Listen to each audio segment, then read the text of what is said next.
Bismillahirrahmanirrahim. Assalamualaikum warahmatullahi wabarakatuh. Perkenalkan, saya Arosniha Latifah dengan NIM 430302000042, Prodi Pengembangan Masyarakat Islam 4A. Saya membuat video ini bertujuan untuk memenuhi penugasan UAS mata kuliah model pengembangan masyarakat Islam yang dituntun untuk membuat dan menjelaskan materi terkait dalam satu semester ini yang paling paham di bagian mana. Nah, di sini saya menjelaskan tentang peningkatan kapasitas. Pengertian peningkatan kapasitas. Kapasitas menurut Millen dimaknai sebagai kemampuan individu, organisasi, atau sistem untuk melakukan fungsi yang sesuai secara efektif, efisien, dan berkelanjutan.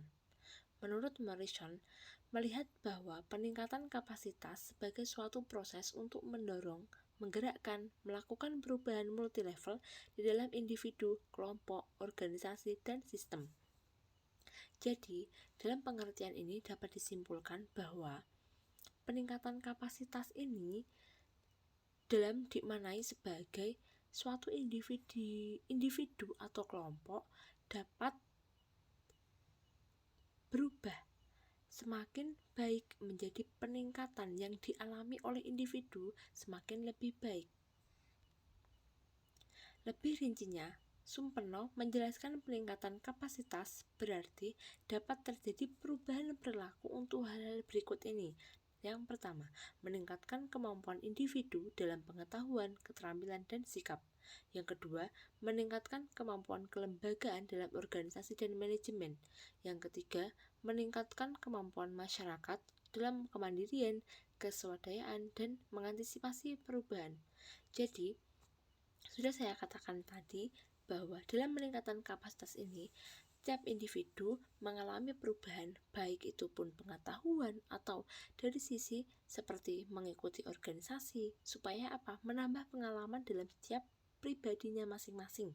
Nah, peningkatan kapasitas mengacu pada usaha dan proses yang melibatkan masyarakat dan upaya memperbaiki situasi dan kondisi yang ada atau kondisi sosial ekonomi, lingkungan yang ada pada masyarakat. Masyarakat sendiri merupakan alat dan tujuan dari peningkatan kapasitas. Masyarakat itu sendirilah yang melaksanakan tindakan dan turut berpartisipasi secara bersama-sama untuk memperbaiki dan meningkatkan kondisi tersebut. Jadi, sasarannya ini adalah masyarakat sendiri. Semisal di desa ada permasalahan, jadi dari pihak desa atau pekerja sosial harus merangkul dengan masyarakat supaya untuk menyelesaikan permasalahan yang ada. Seperti apa sih yang disebut peningkatan kapasitas? Misal, masyarakat yang pasif dengan kegiatan-kegiatan pemberdayaan di desa itu lama-kelamaan akan semakin aktif gitu loh, atau ikut berpartisipasi bersama-sama melakukan kebaikan, perubahan untuk mewujudkan demi kebaikan bersama. Nah, yang B, tujuan peningkatan kapasitas. Nah, mengacu pada program kegiatan peningkatan kapasitas masyarakat, tujuan program ini ada yang dua. Yang pertama, tujuan umum, dan yang kedua adalah tujuan khusus. Nah, tujuan umum didirikan pada perwujudan suatu sistem yang berkelanjutan.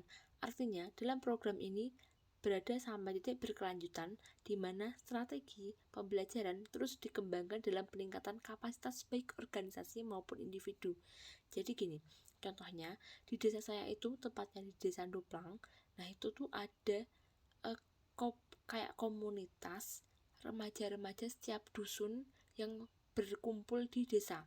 Nah ini tuh merupakan perwakilan yang mau bergabung dalam pemuda desa, dimana ini benar-benar dikembangkan skillnya karena mereka mengurusi satu desa ini. Contohnya di desa saya itu ada kayak potensi wisata, desa wisata Kali Anget seperti itu ya. Nah jadi orang-orang yang terkumpul tadi di dalam desa itu, nah nanti lebih disuruh atau ditekankan untuk mengajak teman-temannya yang ada di dusun untuk ayo kita membantu bersama masyarakat atau warga atau karang taruna yang ada di dusun tersebut untuk guyup rukun, bergotong royong membangun desa-desa tersebut atau menjaga. Nah, maka dari itu, itulah yang disebut atau tujuan umum yang ini berkelanjutan. Sistemnya itu benar-benar berkelanjutan, di mana strategi ada pembelajaran terus menerus yang perlu dikembangkan. Seperti itu. Nah, yang kedua itu tujuan khusus, diajukan untuk mewujudkan kinerja yang lebih baik yang dilihat dari aspek efisiensi dalam hal time dan sumber daya yang dibutuhkan guna mencapai suatu hasil. Efektivitas berupa kepantasan usaha yang dilakukan demi hasil yang diinginkan. Responsivitas yaitu bagaimana mensinkronkan antara kebutuhan dan kemampuan untuk maksud tersebut. Yang terakhir yaitu pembelajaran yang terindikasi pada kinerja individu, kelompok, organisasi.